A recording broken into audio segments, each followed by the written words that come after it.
Why didn't you use the weapon where it was intended?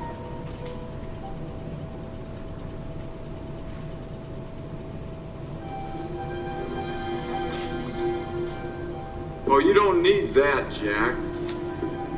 This is grown-up talk.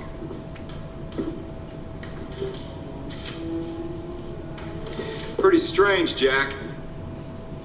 You get asked to do a simple job, point a camera, when you point in the wrong direction. What the fuck is this? Murder one, Jack. You're in the shit. Now it's time to talk. I was watching from across the street when you hit Tally. I was one step behind you the whole time you were in Cuba.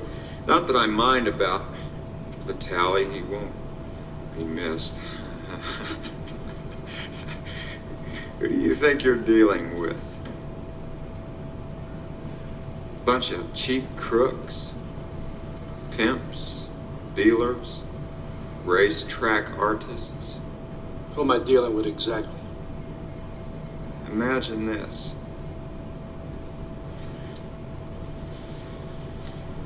I know everything about you.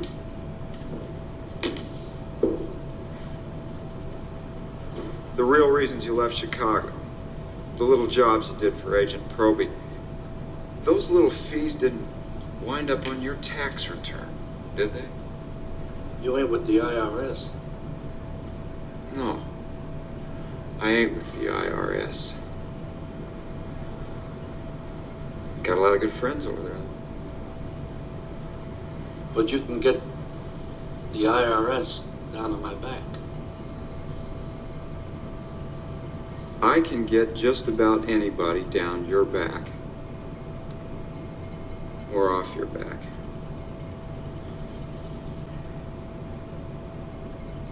Is the girl a player in this? She might be. And she might not be. Let's stop fucking with each other, Jack. What do we call you anyhow? My name is Maxwell. Maxwell? It's a fake name, like yours, Mr. Rubenstein. Okay, fine. One thing puzzling me. Only one. Why don't I break your fucking jaw? Wouldn't make sense to annoy me.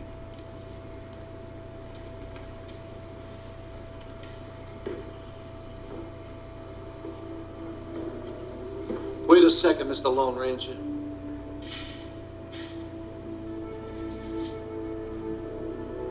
You had some kind of a deal with Louis Vitale. You give him the weird camera thing? Only one outfit comes up with something like that. You're CIA, right, Mr. Maxwell?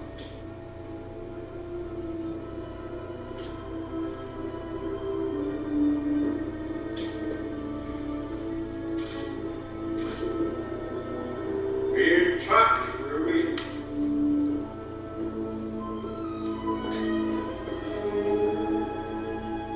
Ruby is a film no longer in print, and it makes a proposition about this man, Jack Ruby, the man that walked into a crowded police station and shoots the suspect in front of 10 to 20 armed law enforcement officers. Look at that Irish donkey, son of a bitch with his wife. He's never near his wife.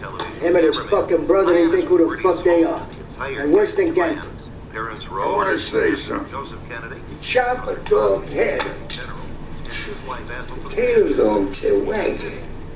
Capiche? Good evening, Sparky from Chicago. It's a nice club. Santos thinks we can do something with it. What about the carousel? Carousel? Got a tax problem. A big tax problem. Hey, listen to me. I got this guy Maxwell on my back. This Castro thing is killing everything. You get the CIA off of my back. Castro? Forget Castro, Ruby. Castro's history. What? We changed our plans. We're out of Cuba. Have you been using me for a patsy? Castro's history. And so are you. You and your club. History.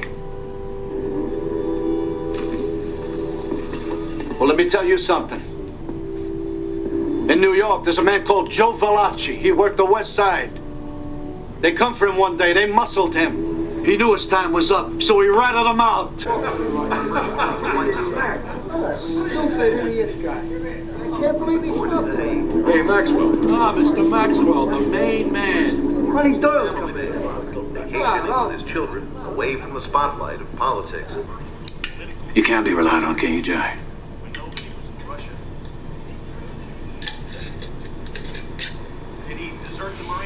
Relied on for what? Be a little forgetful. Forget everything and anything you ever seen or heard. What happened to your eye?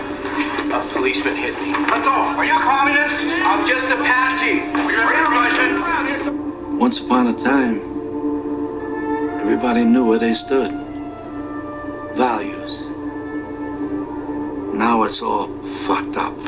That is a suicide mission, and so the film lays the story of what might have led someone to take on such a job.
We demand a retrial out of state. Will you listen to me, Jack? We pleaded insanity. It is the only way to go, believe me. No. No!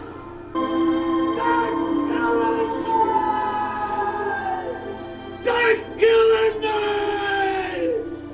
They're killing me!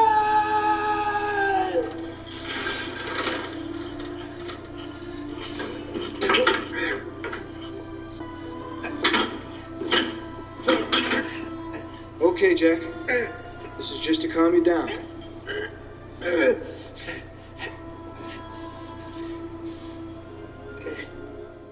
The producers suggest that Jack Ruby thought only the mob and those types of characters were involved in the assassination of JFK. And because he himself was in a serious lurch, both with the IRS and with someone he suspected was the CIA and the FBI, who was paying him to be an informant, by being hemmed in on so many sides, his calculation was one way out. It had to be something significant.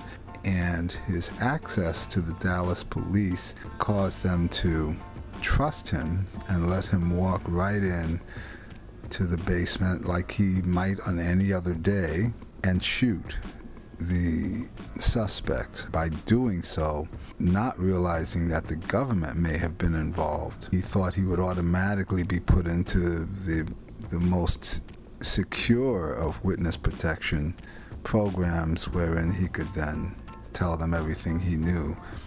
What he seemed to find out, to his horror, was that, as Oliver Stone proposes, it was not just the mob involved.